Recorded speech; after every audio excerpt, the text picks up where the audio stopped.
from MS get a head start.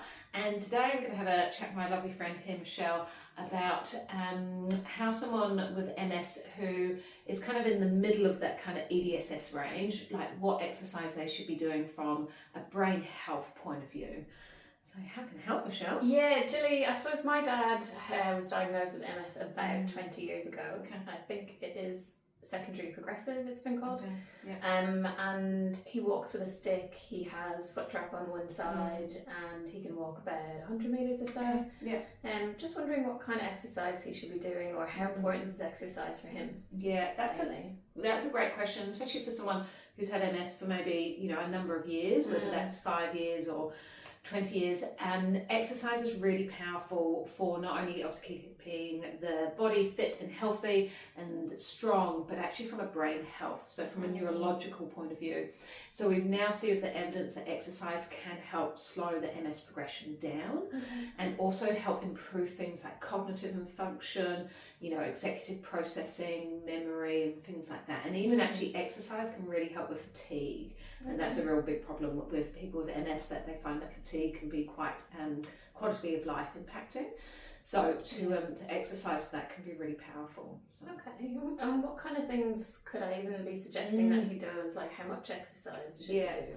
That's great. So the evidence is actually quite a lot. It's very similar to people who are newly diagnosed or minimally impaired, that they should be doing 5 days a week of cardio, up to 30 minutes, including within those 5 days is some high intensity, so some sprint interval sessions as well.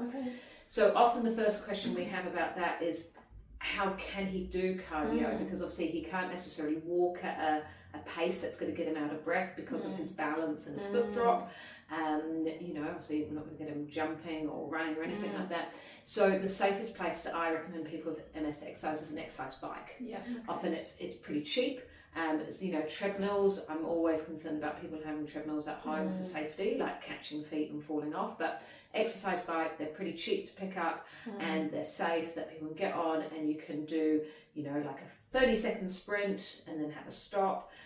Even if you're going to do 30 minutes of exercise, I'd encourage that to be like interval based, so they might just do 1 minute on, 1 minute off, 1 minute on, and it might take someone like a year to build up to that. You know, if he's not doing any cardio at the moment, it could take some time to get there. But so cardio is really important because that's going to help the neuroprotection and the brain function. But also strength training, and particularly when we're looking at people as they age. Anyone who's over the age of 40 needs to be strength training as well. So twice a week lifting weights.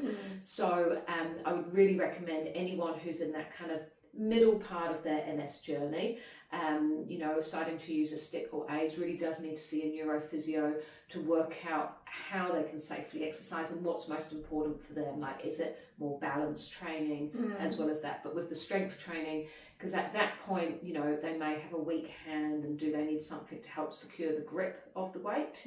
You know, and what's kind of safe, like, is it safe to be picking up heavy weights off the floor, or would they be better in a gym setting or something? So, and we know that everyone likes to exercise differently. Like, not everyone wants to go to a gym. You know, some people prefer leaving the house to exercise, so that's where they would need to work. But finding out what is going to work safely with them with some strength training. Okay, thanks, that's really helpful. Great. And then our last couple of bits of advice would just be like, anyone starting exercise, obviously, to keep kind of reps low as well with MS. So we always say with strength training, keep those reps down, 25 reps. So rather than 3 sets of 10, which is your kind of classic, is keep the reps to 5 reps, but you might be doing 5 or 6 sets of that to get the strengthening.